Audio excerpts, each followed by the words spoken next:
जय श्री श्याम। दोस्तों, जीवन में बाहर की परेशानी इंसान किसी तरह सह लेता है। काम की चिंता हो, पैसों की दिक्कत हो, समाज की बातें हो, इंसान खुद को समझा लेता है। लेकिन जब परेशानी घर के अंदर हो, तब मन बहुत ज्यादा टूटता है। क्योंकि घर वो जगह होती है जहां इंसान शांति ढूंढता है। घर वो जगह होती है जहां वह दिन भर की थकान मिटाना चाहता है। लेकिन अगर उसी घर में तनाव हो, झगड़ा हो, आर्थिक चिंता हो, बीमारी हो, रिश्तों में दूरी हो, या हर समय मन में डर बना रहे, तो इंसान बाहर से नहीं, अंदर से थक जाता है। ऐसे समय में मन में एक ही सवाल आता है, बाबा, मेरे घर में शांति कब आएगी? बाबा, मेरे परिवार की परेशानी कब दूर होगी? बाबा, मैं आपको कैसे याद करूं? भक्तों, बाबा श्याम को याद करने के लिए बहुत बड़े नियमों की जरूरत नहीं होती। बाबा भाव के भूखे हैं। जहां सच्चा मन होता है, वही बाबा की कृपा उतरती है। जब घर में परेशानी हो, तब सबसे पहले बाबा को अपने घर का सदस्य मानकर याद कीजिए। जैसे घर में कोई बड़ा अपना होता है, जिसके सामने हम बिना डर के अपनी बात कह देते हैं, वैसे ही बाबा से बात कीजिए। सुबह उठकर घर के छोटे मंदिर में दीपक जलाइए। अगर दीपक न जला पाए, तो सिर्फ हाथ जोड़कर कहिए, बाबा श्याम, मेरे घर पर अपनी कृपा बनाए रखना, मेरे परिवार को शांति देना, हमारे मन से डर, गुस्सा और चिंता दूर करना। भक्तों, ये छोटी सी प्रार्थना भी बहुत बड़ी होती है अगर दिल से की जाए। जब घर में परेशानी होती है, तब अक्सर लोगों के स्वभाव बदल जाते हैं। छोटी छोटी बातों पर झगड़ा होने लगता है। जिस बात को प्यार से सुलझाया जा सकता है, वो गुस्से में बड़ी बन जाती है। ऐसे समय में बाबा श्याम का नाम घर के वातावरण को शांत करने वाला बनता है। आप रोज घर में धीरे धीरे श्याम नाम लीजिए। जय श्री श्याम, जय श्री श्याम, जय श्री श्याम। ये नाम केवल आवाज नहीं है, ये घर की ऊर्जा को बदलने वाली प्रार्थना है। जब घर में नाम जप होता है, तो मन की कठोरता धीरे धीरे कम होती है।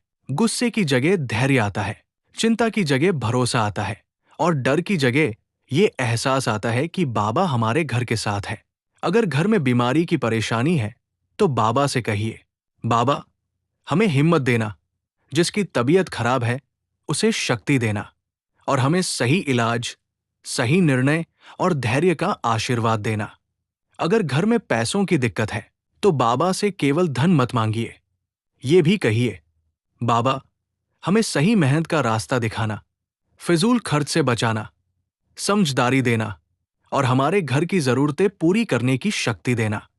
अगर घर में रिश्तों में तनाव है, तो बाबा से कहिए, बाबा, हमारे घर में प्रेम बनाए रखना, हमारे शब्दों में मिठास देना, हमें एक दूसरे को समझने की बुद्धि देना, और अहंकार को दूर करना।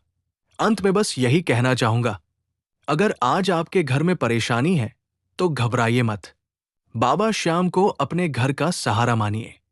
उनसे रोज बात कीजिए, उनका नाम घर में प्रेम से लीजिए, और अपने कर्मों को भी सही दिशा दीजिए। क्योंकि जहां सच्चे मन से बाबा श्याम को पुकारा जाता है, वहां अंधेरा ज्यादा देर टिक नहीं पाता। बाबा कभी मन में शांति बनकर आते हैं, कभी परिवार में समझदारी बनकर, कभी रास्ता बनकर, और कभी सहारा बनकर। बस विश्वास रखिए और प्रेम से बोलिए, बाबा श्याम, मेरे घर को संभाल लो, हारे का सहारा बाबा श्याम। जय श्री श्याम। अगर ये वीडियो आपके दिल को छू गया हो, तो इसे लाइक करें, चैनल को सब्सक्राइब करें, और उस परिवार तक जरूर शेयर करें जिसके घर में इस समय परेशानी चल रही है। शायद आपके एक शेयर से किसी घर में बाबा श्याम के नाम का दीपक जल जाए। जय श्री श्याम। भक्तों, बाबा श्याम का नाम घर में केवल समस्या दूर करने के लिए नहीं, घर को जोड़ने के लिए भी होता है। जो घर बाबा को याद करता है, वहां धीरे धीरे प्रेम, धैर्य और विश्वास बढ़ता है। हो सकता है समस्या तुरंत खत्म न हो, लेकिन परिवार का मन टूटने से बच जाता है, और जब मन बचा रहता है, तो रास्ता भी निकल आता है। बाबा की कृपा कभी अचानक बड़ा चमत्कार बनकर आती है, और कभी धीरे धीरे घर का माहौल बदलने लगती है। किसी का गुस्सा कम हो जाता है, किसी को सही सलाह मिल जाती है, किसी रुके हुए काम में रास्ता खुल जाता है, किसी की तबीयत में सुधार आने लगता है। कभी घर के लोग बैठकर बात कर लेते हैं और बहुत बड़ी परेशानी छोटी हो जाती है। ये सब बाबा की कृपा के संकेत हो सकते हैं। जब घर में परेशानी हो तो रोज शाम को घर में कुछ मिनट भजन या श्याम नाम चलाइए। बहुत तेज आवाज में नहीं, शांत भाव से। घर के बच्चों को भी प्रेम से बाबा का नाम सिखाइए। किसी पर जबरदस्ती मत कीजिए, लेकिन घर में भक्ति का वातावरण बनाइए।